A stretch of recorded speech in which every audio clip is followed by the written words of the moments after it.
Okay, today we are gonna do something really exciting. We're gonna look a little bit at how we can analyze uh, traffic or packets using Wireshark. So, in case you don't know what Wireshark is, Wireshark is a tool to analyze packets. It's a very, very powerful tool. It has thousands of different features and settings and options, and it's really all you ever will need to analyze any packets, any traffic for whatever purpose. That could be for troubleshooting purposes, that could be for security analysis purposes, for investigating a breach, investigating any compromise of a system, of a network, and whatnot. So Wireshark is really, really a very long topic. So for the first session here, I'm just going to start with the basics. The basics like how to initially set it up, how to capture uh, your first packets, how to customize it to your needs, to set up the different preferences, and how to add a geolocation database to Wireshark to make sure that you can also somehow figure out where all those connections and connectivities are coming from and going to. So with this, let's just start by firing up Wireshark. Uh, so the default screen that you will see will look something like that after you started and if you did not capture any packets yet. So we'll see here there's a lot of there's a lot of interfaces that you would see. Obviously, we have our loopback, our localhost interface, our loopback interface. We do have the Wi-Fi interface here, which I'm currently using to connect. We do have a couple of FET interfaces. This is my zero tier VPN interface. This is probably my tailscale interface, which currently is off. And there's a bunch of other stuff that you might never need. So I think the first we're gonna do here is we're gonna look at how we will customize this, right? So here it will be telling you use all interfaces, wired, wireless, and external capture. But however, we can set this up in a way where we can configure it actually. So this is I'm doing this on a Mac, on a Mac. So this is a little, not much, but a little different compared to a Windows machine. The main difference is if you want to go to preferences. On a Mac, you go to Wireshark and preferences here. On a Windows machine, it would be under Edit and then somewhere down here. So let's open this up real quick for the first one. And if we click on capture here, it would tell us a bunch, and we could actually look here. We could set the default interface, and we could also make sure that the capture packets in promiscuous mode is on. This is important so that you make sure that you don't only capture the local packets or local traffic of that system, but also on any other device that is connected to the same network and is unicasting across the network. Capture packets in the format is important, captured real time and automatic scrolling in a live capture. Um, Aside from this, maybe we can look a little bit on the appearance here. So you can customize all those things, columns, fonts, and layout, right? So to do that, I'll start a real quick capture so that you can actually see what it would look like. Let's just close this one here for now, and let's say we start the capture here on on this interface. So as you will see, it will start capturing. See all kinds of stuff coming up. Let's stop it here now. That's enough for our purposes for now. Um, the default layout looks something like this, right? So you see you have three three different the window is divided in three areas, and this can or cannot be good for you. Actually, this is all about personal preference, right? So there's nothing that stops you from completely doing it differently from what I'm showing you today. It's really up to you how you feel comfortable, how you know, or how you think you can really work the easiest way and the fastest way and the most convenient way and the most efficient way, right? So we go back here to our preferences here real quick, and we go to our columns settings here. So, sorry, to our layout settings here. So right now, this is the one that is set by default whenever you open Wireshark for the first time, right? So um, you may also notice something here. So if you look around here on the right lower corner, the profile right now is default. So what is a profile? A profile is basically like a preset, a preset uh, selection of settings that you set up for your preferences, right? So before we change anything here, maybe what we will do is actually at this point is a good idea to show you what you can do with the profiles here, right? So if we right click this, sorry, if we right click this one, right, we could select either manage profiles or new profile, which is what we're gonna do. We can import or switch between profiles, right? So right now we're gonna set up a new one. We're gonna call this like, for example, um, training profile. I hit this enter. It's a personal profile. We're gonna click OK. We're switched now to this one. As you see, the settings are still the same. Now all the settings that we cannot change will just be applied to the profile, which we call training profile. Anything changed will only apply to this profile. You can still switch to the default profile by just going either this way or right clicking it and say switch to, and then switch the training profile in this case. Okay, so that was the first step. Next, we said we're gonna change the layout, right? So we're gonna go back here to our preferences and we're gonna go back here to the layout. So personally, I like using the layout like this, right? Wherein you have um, the the details here on the right side instead of the bottom. That makes more sense because usually here on this area, there's, if you look at it here, right, on this area usually there's not much to display with the things that I do. So I prefer to have this up here and have more space here, right? So down below. So another one that is very interesting here is pane 3 can be either the packet bytes, which is what is currently, right, or it could be something rather new in a recent version, the packet diagram, right? So I'm just gonna show you this real quick for the purpose of showing it. I'm gonna say OK here. Okay, there we go. So as you see, pretty cool.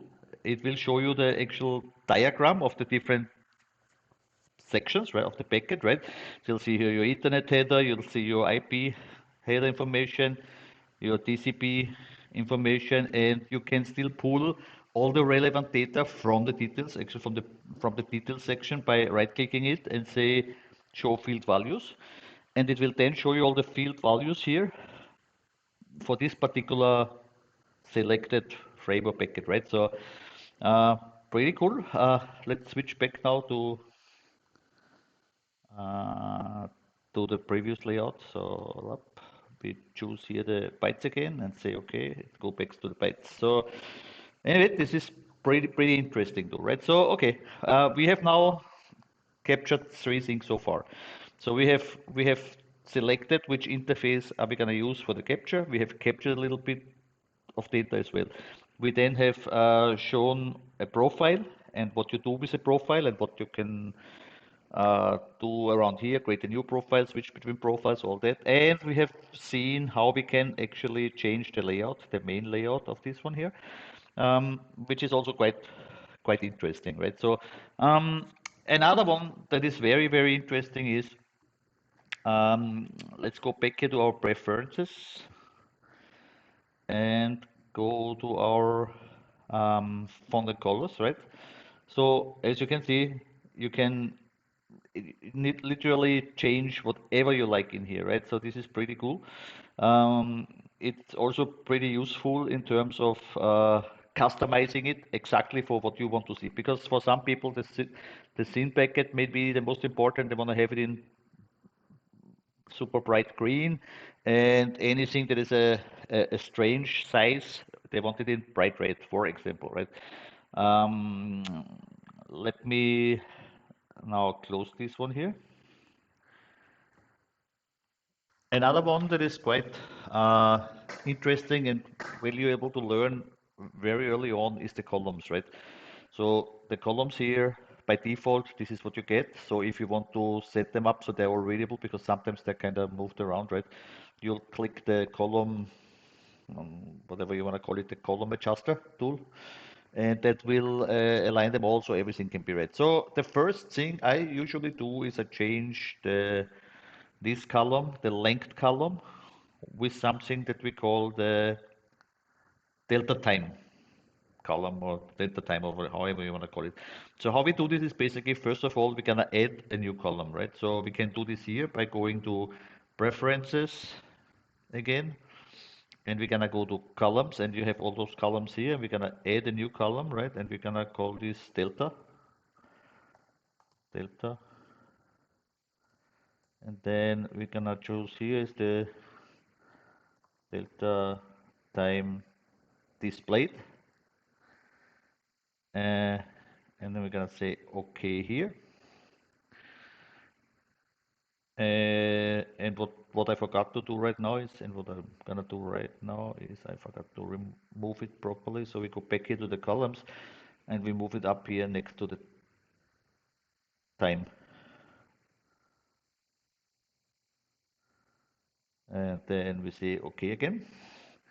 And now we got it right here, delta time and delta. We could also move it here, for example. So that's how it works. And then basically for me, I don't really use that linked column, right? So there's again two ways to remove this, simply just here by remove this column, or you can go back to preferences and remove it from there. I'm gonna remove it here and we're gonna click our adjuster tool again, and now we got all we need. Okay.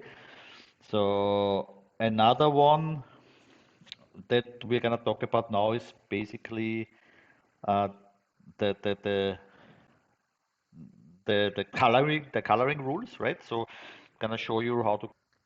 So we're gonna do the coloring rule now next, and this is simply by going to the View menu here, and then open up the coloring rules. So as you can see, by default, you got a lot of different preset coloring rules already that may or may not make sense to you. So feel free to change them. There's no reason to keep them like this if you don't want to. So there's not going to be any loss in functionality if you change them around. It's entirely up to you. That's the beauty of Wireshark. You can customize this to your heart content, and it's really entirely customizable, and it's really cool actually, right? The reason why we use coloring rules, so obviously you wanna immediately get your attention to things that are important to you. So that's how you kind of set it up. And based on whatever you are currently doing with the tool, this might be different, which is again why we have profiles. You might have a different profiles for doing an error analysis versus you're doing a compromise assessment versus you're just trying to find some odd packets in your network, right? We have here what we call the I think intelligence part, I call it, or something like that, which is also interesting because as you can see in a packet, you will always see what catches your attention immediately, right? You could jump right to that point. That's again why the coloring rules are very important. So we're gonna add a new one here, and in our case, we're gonna do a TCP SYN. Gonna call it TCP SYN. So I'm gonna color it. I'm gonna color all the TCP SYN, all the packets that include the flag TCP SYN equals 1 in green. So whether it be initiated by the client or initiated by the server, we're gonna capture it, right? So we're gonna call this, gonna configure this TCP flags. Sorry, SYN, and then equals 1. Hit enter. Created. We're gonna activate it, obviously. And now that we have created it, that didn't do anything yet, so it will be just simply white. So we're gonna go here and say the background is gonna be nice and green. I'm gonna say OK. And as you can already see, that should be really nice and bright and green. So we're gonna say OK here, and there you go. You see your first one already. So now we're gonna give it another pass. We're gonna refresh so that all the packets will really be colored, and this will be already something where you can immediately, when you scroll, see, okay, these are the syns, the synarchs, or such, right? So this is basically on how we're gonna create a new coloring rule. So the next would probably be, let's say you wanna focus on, so as you might have noticed, that there's a lot of configuration that can be done and you don't always want to redo this configuration. So for example, if you would say you have a certain type of information that you see in here, right? Like say, for example, you want to create a quick filter if you want, right? For for anything that has the syn bit set to 1, right? So what you can do here is you can create a button up here, right? So let's say we're gonna right click this and we're gonna say prepare as filter and we will use selected. So it will be selected based on this. So it's gonna do the same that we just have done with the coloring rule basically in terms of filter, right? So you can see it's populating up here. And then um, basically what you will say is add the filter button, right? So we're gonna label this TCP syn, right? Already pre-populated with the filter that we have seen here. Comment, you can, or since, for example, since, for example, whatever it's up to you what you want to put in here. And then you click basically OK and you got your button here, right? So now in any packet that you might open or whatever you do, you can just simply click on this one and you will immediately filter it just based on this selection that you have in there. Obviously, this is very, very customizable and you can literally do anything that you want with it, right? So that has shown us now how we can create a button. I think so we have, so far we have covered what? We have covered the first screen of Wireshark, how you see all your interfaces, how to select the one that is important to you, right?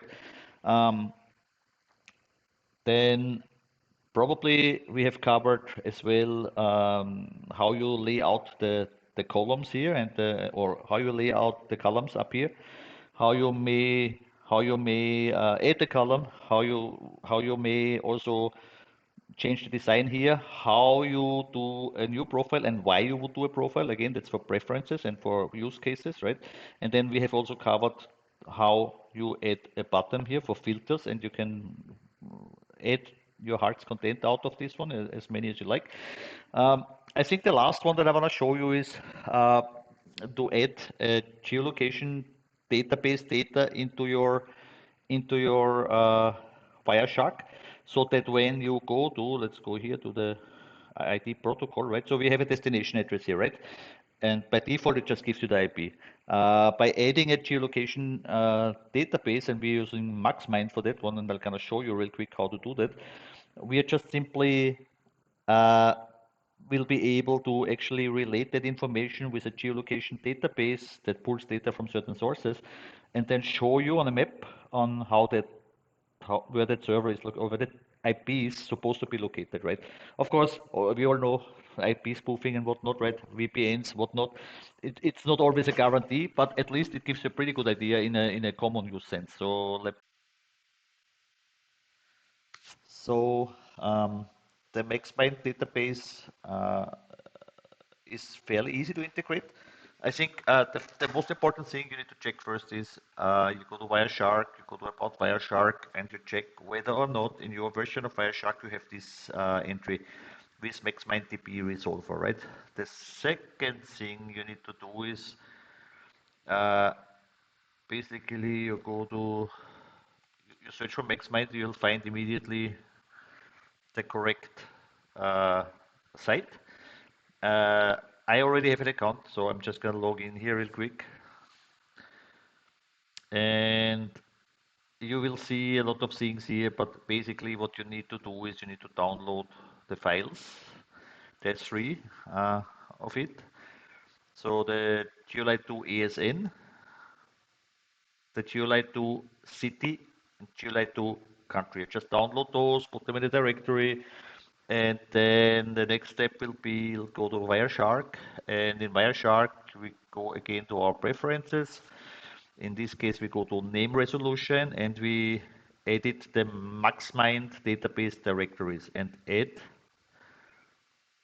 and add the ones where we have put our databases, right? So careful here with, if you're on a Mac, on Windows, this is fairly straightforward. On a Mac, sometimes I encounter the issue that even you put your own manual directory, it somehow will still not work, right? So um, you can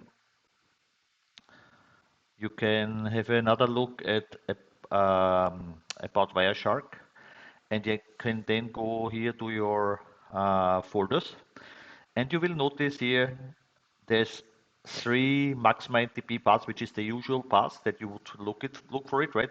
These usually do not exist. It added the correct one here, but still for some reason can't find it. If that's the case, just copy the database files to varlib GeoIP. You might have to create that directory GeoIP. Varlib will be there, but GeoIP you might need to connect it to. So basically now, why do we want GeoIP information, right? That could be for cybersecurity purposes, for forensics analysis, for all kinds of stuff that you might wanna look into, right? And let's just pick one of those here. Sorry, that's the wrong one. You go to the IP protocol and you'll find one that is public, and you will already see here it now has an additional line here, source GeoIP, and basically you get all this information, right? And with this, we can actually draw a map. Huh? So let me show you this real quick as well. So once we have seen one of those, right, fairly cool stuff, we now can do something that we call, okay, let's go to statistics here. And statistics, we're gonna choose endpoints. Now, endpoints, we don't have a lot of here in this capture, but we still have enough to actually give us something good. So we have the three major things in the GeoIP database, right? We have city, country, and ASN. ASN stands for autonomous system number. So for example, we go here to IP version 4, right? So we have city, AS number, autonomous system number, and organization plus country. So now, just simply by having these, we can actually say map, open in browser, and that's all there is to it. And there you go, you have your geo IP location information right out of Wireshark, fairly easy. All you need to do is get the free versions of those files, and then at the moment, I think they're fairly, yeah, as you can see, they're fairly recent. They're updated just a couple of days ago, right? Always keep those updated, obviously, because things change, as we all know, right? And with this, I think we have covered the basic stuff. Maybe let's go real quick through all those icons here on top at the end of the initial tutorial, right? So obviously start capturing packages, then stop capturing packages. Here you will say restart the current capture, so you can just start again where you left off. Um, Capture options, right? This one I have not went through with you yet. So this is basically where you could set the interfaces that you want to actually include, because as you have seen, sometimes you have a lot that are not really interesting. You can just deselect them here. They will not show up in the initial screen. You can set your snap length. Usually that's, I think, 64 bytes, right? So that is very interesting if you're actually looking at an environment, like if your customer is very conscious about data or whatever, you can set it just to 64 or up to 128 maybe, to make sure you just capture the frame, the header information, but not actually the data information. Then we have the output that you can configure here. You can actually say, which is what I usually do, create a new file automatically after, for example, after, I don't know, 250. Anything between 100 and 250, I think, is reasonable here, right? Anything, maybe up to 500. Anything bigger than that, yeah, the files become really big. They take a long time to open up unless you have preset filters. They're also very hard to go through. So if you set this in a time range together with the ring buffer, which you can configure here, and say use a ring buffer with 10 files, for example. So what it will do is it will create 10 files. Each will be 250 megabytes peak. And once it reaches 10, it will start to rewrite the first one. So we always have 10 files. Each of them will be whatever size we set here. And and that way you can, first of all, manage the space that you're going to use. You can also manage the time frame that you will have to look at when you're looking at trouble or a problem, right? So this is a pretty good thing to do as well. And options other than that are update in real time, resolve MAC addresses. You can technically turn on the resolve network names, but I leave that off usually. So yeah, next one here, it would be the default icon, which lets you open a capture file. We have here the save this capture file, which will save the current capture file. We have close the current capture file. We have refresh or reload this file, meaning processes again with all the new filters that you might have set. Then here you can actually find the packet, which will let you just find specific packets. This one is go between come also next or previous packet. This one would go to the last. Sorry, this one would go actually to the uh, specified packet. Then this one would go to the first packet in the file. This one would go to the last packet in the file. This one toggles on or off the fact that you are automatically scrolling to the last packet during the live capture. Uh, this obviously just increases or decreases your font size. This one drop packets using your coloring rules. If you have, can turn it off, can turn it on again. And this one we already, yeah, this one returned to the main window next to the normal size. And then this one is just simply what we already discussed previously. It resizes the columns here. And yeah, that's pretty much of the most important features up here. Lastly, I'm gonna show you where to get Wireshark. So wireshark.org is your destination. Then you just go to download and you pick the operating system version or whether 32 or 64-bit. You can also get the source code as you like. This is the stable release. You can get the old ones and also you can get the documentation here. You can download the documentation. It's pretty extensive in terms of being documented. And of course, next Shark Fest in July, face to face in the US, July 9 to 14. With this, that's the initial session that I'm going to do for Wireshark. I'm going to do another Wireshark video in the next episode, which will be focusing around where to actually place the capture devices to capture your packets, and also some initial way of looking at certain TCP layer activities and what's going on there, and how can you detect certain things that are off in your network and stuff like that. With this, thanks for watching the video and have a great day.